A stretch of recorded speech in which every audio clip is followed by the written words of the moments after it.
ప్రియులారా, మన ప్రభు అయిన యేసుక్రీస్తు నామములో మీకు శుభోదయం. ప్రతిదినం ప్రభుతో అనుదిన ఆత్మీయ ఆహారం. ఏప్రిల్ 30 గురువారం. నేటి లేఖన పట్టణం యెషయా గ్రంథం 5వ అధ్యాయము 1 నుండి 17 వచనాలు.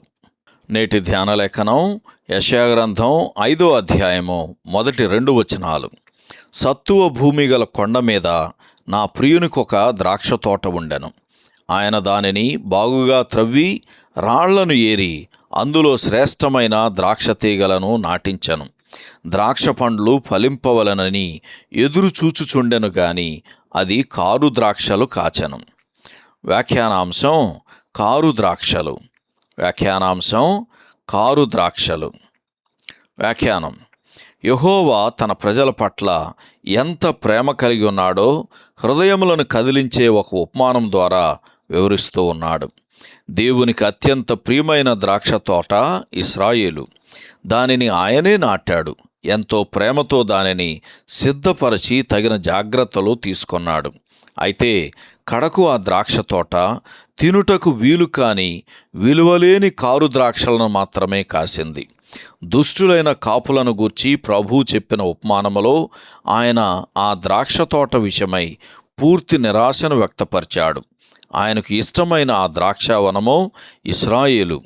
లూకాసు వార్త 20వ అధ్యాయము 9-16 వచనాలు ఈ సందర్భంలో చదవండి.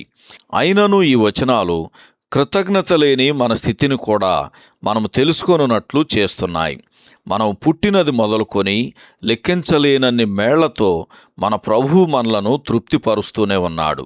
మనము పొందుతూనే ఉన్నాము. ఇప్పుడు ఆయన మనలో ప్రతి ఒక్కరిని నేను చేసిన దానికంటే మీకు ఇంకేం చెయ్యాలి అని అడుగుతున్నట్లుగా ఉన్నది. నేను మీ నుండి మంచి ఫలమును ఆశించతగదా?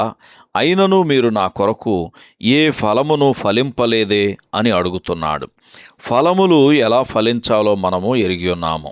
ఫలించాలంటే నిజమైన ద్రాక్షావల్లిలో నిలిచి ఉండాలి.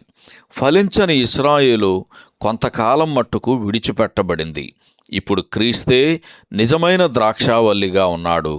ఆయన తండ్రి వ్యవసాయకుడు అని యోహాను సువార్త 15వ అధ్యాయము 1వ వచనంలో మనం చదువుతాం. యెషయా గ్రంథం 5వ అధ్యాయం 8వ వచనంలో యెషయా ఎన్నో శ్రమలను గూర్చి తెలియజేశాడు. దేవునికి విధేయత చూపనందున అవి ఇశ్రాయేలుకు మరియు సర్వ మానవాళికి కలుగు శ్రమలు. సహోదరుడు జాన్ కోక్లన్ శుభములతో వందనాలు.